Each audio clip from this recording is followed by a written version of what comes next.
Hello, je suis très contente de vous retrouver cette semaine pour vous parler de mes 3 projets professionnels préférés du premier semestre.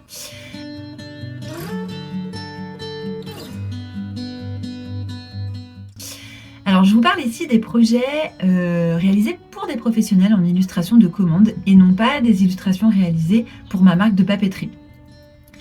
Donc, je vous rappelle juste, mon métier, en fait, c'est de répondre à des commandes de professionnels qui me demandent des illustrations pour différents usages, de la com interne ou externe. Je fais aussi de la valorisation de patrimoine, de l'édition, de l'illustration d'objets comme des goodies ou enfin plein d'objets différents.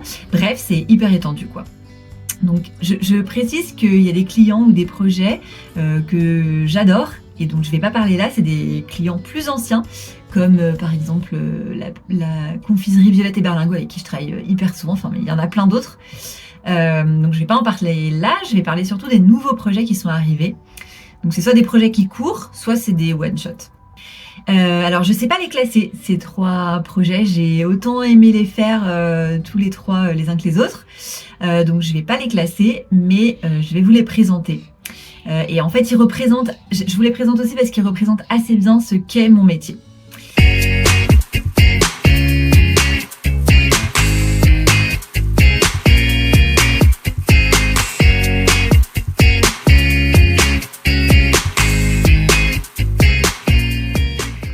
D'abord, je vais vous parler donc de l'Escale. L'Escale, c'est une boutique d'artisans créateurs dans ma ville. Donc on est 7, on expose nos créations, on anime la boutique ensemble. On fait des permanences à tour de rôle, comme beaucoup de boutiques d'artisans créateurs en fait. Hein. On n'a pas réinventé la poudre, mais voilà, on a créé cette boutique-là. Et du coup, on l'anime tous ensemble. On a également chacun des rôles bien définis dans la boutique. Par exemple, mon rôle à moi, c'est de gérer les visuels de communication, l'envoi de la newsletter ou encore Instagram. Et donc, cette boutique, lorsqu'elle s'est créée, donc on l'a créée en novembre dernier, enfin la première réunion a eu lieu en novembre dernier et la boutique a ouvert en décembre. Il a fallu faire toute la communication, le logo, une charte graphique, des visuels de communication. Donc c'était hyper chouette. Je pense que je ferai peut-être une vidéo sur la boutique spécifique. Donc en fait il a fallu tout monter très très vite. C'est allé assez vite, la logistique comptable, le planning des permanences et la création de cette identité visuelle. Donc c'est sur ce projet évidemment que j'ai particulièrement travaillé. Voilà, donc on a beaucoup brainstormé ensemble sur le nom. Ça, on l'a tous fait ensemble. Donc l'Escale, la boutique s'appelle l'Escale. Et ensuite, j'ai créé donc le logo et tous les visuels pour la communication du lancement. Donc ce que j'ai adoré dans ce projet, c'est que tout était co-construit. Du début à la fin du projet, voilà, on a tous tout fait ensemble en fait. Et puis il y avait une vraie émulation de créer cette boutique, de valoriser le savoir-faire de notre ville. Enfin voilà, on était 7 au moins à pouvoir proposer des savoir-faire hyper différents. Donc ça, c'était vraiment génial. Du coup, je ne fais moi presque jamais de logo. Je fais des illustrations pour les clients. C'est quasiment toujours ce que je fais. Je fais un petit peu de mise en page au niveau du graphisme, mais je fais très très peu de logos. Donc c'était un vrai challenge pour moi. Mais c'était super intéressant. Donc on a choisi de faire un logo hyper épuré. Il fallait que ça marque pas plus un secteur d'activité que l'autre. Il fallait qu'on le voit bien. Enfin voilà, donc on a choisi quelque chose de très sobre et très simple. Donc en soi, ça n'a pas été hyper compliqué, mais il y a eu quand même pas mal de recherches. Et donc, ce qui était bien, c'est que tout le monde y a mis son... Voilà, j'avais fait au départ 3 propositions, je crois. Et on a affiné ensemble et ils en ont choisi une plutôt qu'une autre. Et puis après, j'ai retravaillé un peu. Voilà, ça s'est fait comme ça. Et sur les visuels de communication, c'était un peu la même chose en fait.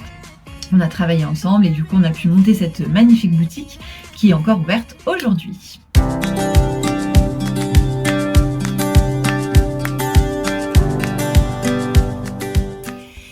Maintenant, je vais vous parler de Oléo. Oléo, c'est une marque Oléo Puzzle, donc une marque de puzzle. Je crois que Charlotte m'a contactée, alors on en a reparlé l'autre fois, la première fois, on s'est parlé en mai 2024. Et donc, elle crée sa marque. Je crois qu'elle avait une collection déjà de sortie ou qui allait sortir. Et en fait, avec Oléo, au départ, elle m'a commandé des illustrations que j'avais déjà faites qu'elle voulait imprimer sur puzzle. Donc c'est comme ça que notre collaboration a démarré. Et en fin d'année dernière, elle m'a demandé en fait de créer une série d'illustrations autour sur les 7 merveilles du monde. Elle voulait faire une série sur les 7 merveilles du monde. Donc petit spoiler, après cette série, il y en aura d'autres. Et du coup, au printemps, alors là je mélange un tout petit peu, mais on a commencé par 4 illustrations, donc les endroits où elle était allée, parce que ça lui parlait plus forcément. Donc elle avait déjà vu le Colisée, le Taj Mahal, le Machu Picchu et Chichen Itza. Donc on a commencé avec ça. Moi je n'avais vu que le Colisée par exemple. Donc voilà, mais c'était super de pouvoir travailler là-dessus. Et alors ce que j'ai vraiment adoré, en fait c'est d'abord que je pense qu'on peut dire aujourd'hui avec Charlotte qu'on est devenus amis, vraiment. C'est une vraie magnifique rencontre. Et ensuite ce que j'adore, c'est que c'était un challenge pour moi de dessiner pour un puzzle. En fait, alors pareil, je ferai peut-être une vidéo spéciale là-dessus parce que c'est hyper intéressant de comprendre les différents types d'illustrations. Et là, pour le coup, pour un puzzle, ça demande une gymnastique de composition un peu différente. Moi, je travaille plutôt avec des vides et des plans quand je fais des illustrations. Ça m'arrive de faire des compositions avec beaucoup de détails. J'aime bien aussi faire des zooms en fait sur un détail et du coup il y a beaucoup de vide autour, enfin voilà. Et là c'est pas possible en fait, sur un puzzle de 500 ou 1000 pièces, il faut que tout soit bien rempli, ou en tout cas il faut pas qu'il y ait de grandes zones très challengeantes où il y a une seule couleur ou alors un tout petit dégradé qui rendent le puzzle infaisable en fait. Donc c'est ce qui est vraiment super sur ce projet, c'est que c'est hyper challengeant pour moi et en plus Charlotte on co-construit encore une fois le puzzle de A à Z parce qu'elle a cette expertise du puzzle que je n'ai pas et moi l'illustration. Donc c'est vraiment un processus fait à deux et c'est vraiment génial. J'adore créer des illustrations pour ces puzzles et cette marque.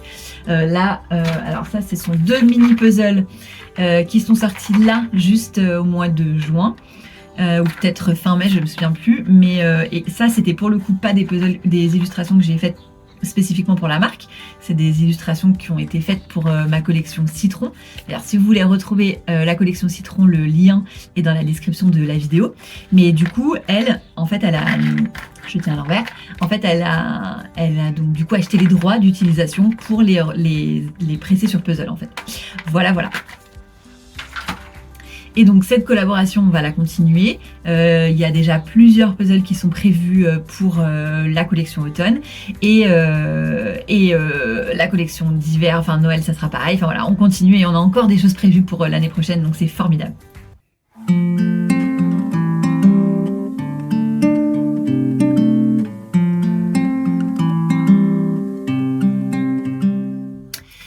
Et enfin, le 3e projet dont je voulais vous parler, c'était un de mes challenges pour 2025.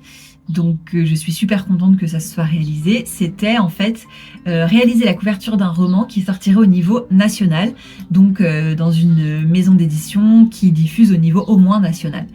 Et ce roman, ça a été Recherche Lily désespérément de Karen Pont. Donc je suis parue aux éditions Fleuve, donc qui est paru en avril, je crois si je ne me trompe pas début avril. Donc voilà, je suis hyper contente d'avoir réalisé cette couverture. Recherche Lily désespérément, c'est l'histoire de Lily qui part en fait après un problème au travail, qui part se ressourcer, faire une retraite en fait dans un tout petit village au milieu des montagnes, voilà. Et en fait elle est pas du tout habituée à cette solitude et aux montagnes et au peu de communication et voilà. Et du coup c'est très drôle et du coup il fallait quelque chose de très frais, très fleuri. Donc voilà, je vais tout vous détailler.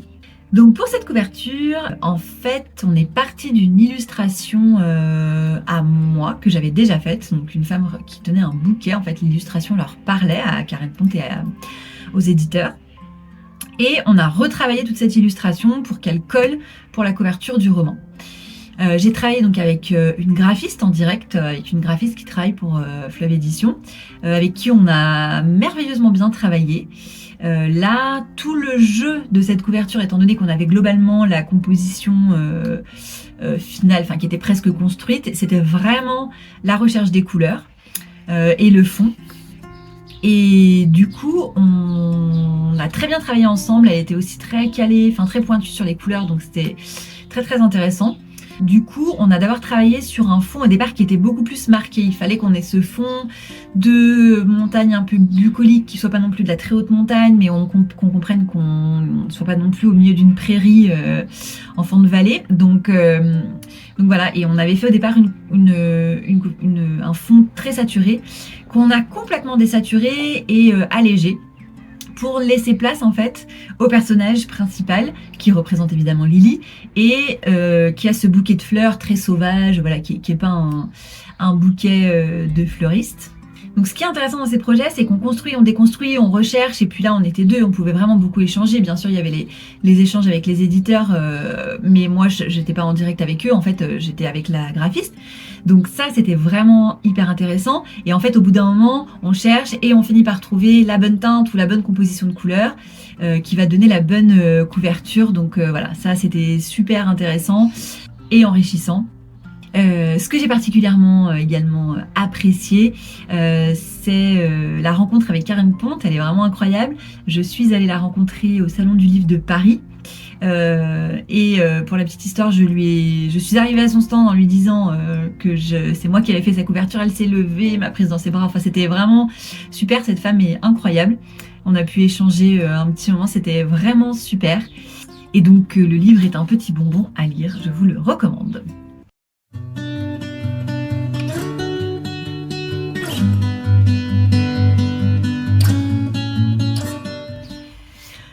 Voilà, donc en fait, mes projets préférés, j'espère que ça vous a aidé un petit peu à y voir plus clair sur ce qu'est mon travail. Mes projets préférés tiennent beaucoup à l'illustration elle-même, évidemment, au processus de création et à ce que ça peut m'apporter, à ce que ça peut enrichir dans mon travail et puis dans mes, comment dit-on, dans mes capacités, dans mes connaissances, dans mon expérience. Et aux échanges en fait, qui peuvent être avec soit d'autres professionnels artistiques ou pas, d'autres professionnels de l'illustration ou pas. En tout cas, on pourrait avoir tendance à croire en tant qu'illustrateur qu'on travaille beaucoup seul, que tout peut se faire par téléphone et que on a le brief et qu'ensuite on travaille tout seul dans son coin. Et ben non, ça peut être le cas, mais moi je travaille très rarement comme ça. Par exemple, donc avec Charlotte, on co-construit tout. Donc c'est vraiment de l'échange et c'est ce qui est très enrichissant parce qu'on parle avec des gens, voilà, soit qui n'y connaissent rien en illustration, soit qui s'y connaissent, mais en tout cas s'ils y connaissent rien, ils ont forcément quelque chose à pouvoir apporter. Donc c'est vraiment ce que j'adore dans mon travail. Voilà, comme ça a été le cas par exemple. Et puis lorsqu'on échange avec des professionnels comme par exemple la graphiste pour Karen Ponte, c'est vraiment encore un enrichissement différent. Et pour le roman de Karen Ponte, je ne compte pas en plus les retours des lecteurs et lectrices. C'était juste fabuleux. Voilà, merci beaucoup. Voilà, donc j'espère que cette vidéo vous aura plu, intéressé, que vous aurez eu envie d'aller vous découvrir un peu plus mon travail. On se retrouve la semaine prochaine pour une autre vidéo. Si ces vidéos vous intéressent, je vous propose d'activer les notifications parce que j'en sors très régulièrement sur mon métier d'illustratrice ou sur mon petit atelier qui se trouve en pleine nature. Je ne sais pas si vous entendez les oiseaux depuis tout à l'heure, mais ils font un concert avec moi. Je vous souhaite une très bonne semaine et à bientôt.